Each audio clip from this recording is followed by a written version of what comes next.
Bienvenue sur Ahmed Stratège, la chaîne qui explore les dynamiques globales avec un regard critique. En 2025, un phénomène inquiétant frappe la France. Les touristes, autrefois attirés par Paris, la Côte d'Azur ou les vignobles bordelais, se font rares. Américains, Chinois, Britanniques, Allemands, Canadiens, Japonais, Espagnols, Brésiliens, Australiens et même Indiens boudent l'Hexagone. Criminalité, grève, coûts exorbitants et un accueil jugé froid ternissent l'image du pays. Dans ce récit, découvrez pourquoi ces 10 nationalités désertent la France et les conséquences de cette crise touristique. Abonnez-vous pour ne rien manquer. 1. Américains, le rêve français évanoui il y a quelques années, les Américains voyaient la France comme une destination de rêve, Paris, Versailles, la Côte d'Azur. En 2025, seul un tiers envisage encore un séjour, un chiffre en chute libre. Pourquoi? Les coûts prohibitifs. Une semaine dans le sud de la France est 40% plus cher qu'en Grèce ou au Portugal, avec un accueil perçu comme moins chaleureux. Les grèves dans les aéroports, comme à Roissy-Charles de Gaulle, laissent des touristes bloqués sans assistance, des images relayées par les médias américains. Sur les réseaux sociaux, les récits de vols à la tire, taxis illégaux et harcèlement alimentent la méfiance. Résultat, les Américains optent pour l'Italie, la Croatie ou la Turquie, où l'expérience est plus abordable et sécurisée. 2. Chinois, la fin du luxe à la française avant 2020, les Chinois étaient une manne pour la France, dépensant massivement dans le luxe, les musées et la gastronomie. En 2025, les quarts de touristes chinois ont disparu, et les boutiques de luxe parisiens sont désertes. Les Chinois voyagent toujours, mais privilégient l'Italie, la Grèce ou la Thaïlande. Pourquoi? L'image de la France s'est effondrée. Sur les réseaux chinois, des vidéos montrent des files d'attente interminables, un accueil impersonnel, voire impoli, et des pickpockets dans le métro. Les touristes se sentent méprisés, ignorés, avec peu d'informations en mandarin. Ils recherchent sécurité, confort et reconnaissance, des qualités qu'ils trouvent ailleurs. Les boutiques de luxe accusent une baisse de 30 à 40% de leurs ventes liées à cette clientèle. 3. Britanniques, l'impact du Brexit et des désillusions.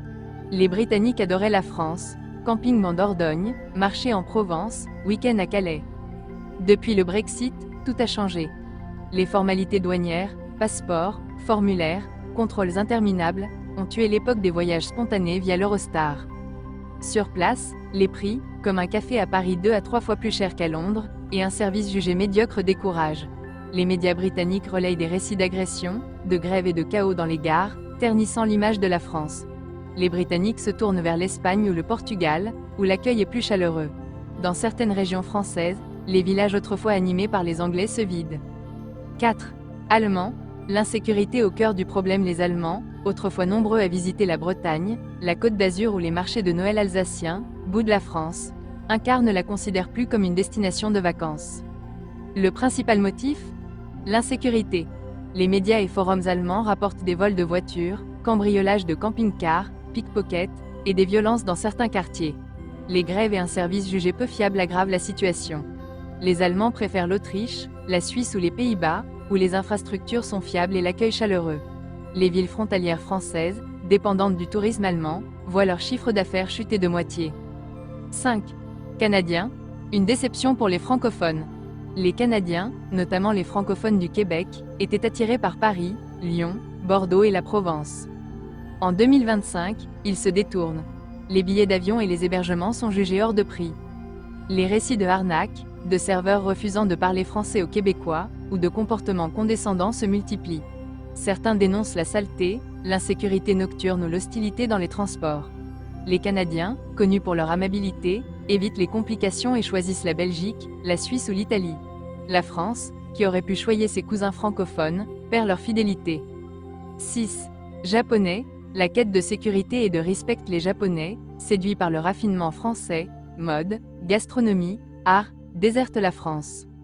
Ils recherchent sécurité, propreté et efficacité, des valeurs que la France ne semble plus offrir. L'aéroport Roissy-Charles de Gaulle est jugé désorganisé, les taxis trop chers ou malhonnêtes, les rues sales. Les récits de pickpockets et de manque de respect abondent. À l'inverse, la Corée du Sud, Singapour ou Londres offrent un accueil plus chaleureux. Les groupes de touristes japonais, autrefois omniprésents dans les musées et boutiques de luxe, ont presque disparu. 7. Espagnols, une distance culturelle et économique.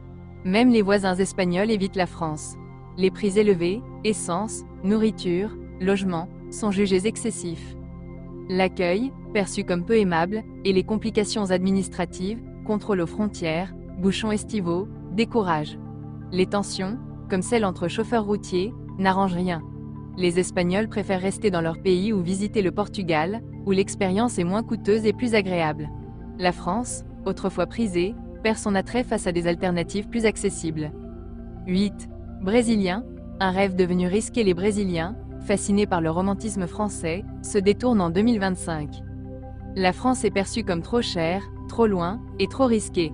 Les réseaux sociaux brésiliens regorgent d'anecdotes sur des vols à l'arraché, des bagages perdus, ou des hôtels décevants. Les tensions sociales, manifestations et grèves renforcent cette image négative.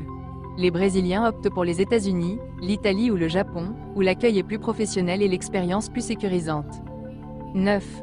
Australiens, une expérience frustrante. Les Australiens, curieux de découvrir la France, sont de plus en plus déçus. Les billets d'avion coûteux, les plages bondées, les routes saturées et les sites surpeuplés contrastent avec leur quête d'hospitalité, de simplicité et de nature. La France, avec ses règles strictes et son stress ambiant, ne répond plus à leurs attentes. Ils se tournent vers l'Asie, la Nouvelle-Zélande ou le Canada, où l'expérience est plus fluide et accueillante. 10. Indiens, une désillusion croissante. Les Indiens, attirés par la culture et le prestige français, réduisent leurs visites. Les coûts élevés, visas, vols, hébergements, et les récits d'insécurité, pickpocket, arnaques, circulent sur leurs réseaux sociaux. L'accueil froid, le manque d'informations en anglais et les grèves découragent.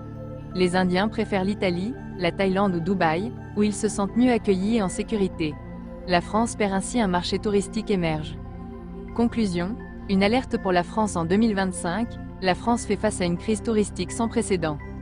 Les coûts prohibitifs, l'insécurité, les grèves fréquentes, et un accueil perçu comme hostile repoussent des millions de visiteurs. Cette désertion menace des milliers d'emplois, des régions entières et une part de la culture française. La beauté de la France ne suffit plus. Il est urgent d'écouter les critiques, d'améliorer l'hospitalité, de moderniser les infrastructures, et de restaurer la confiance. Sans changement, le tourisme français risque l'effondrement. Abonnez-vous à Ahmed Stratège pour suivre les transformations du monde.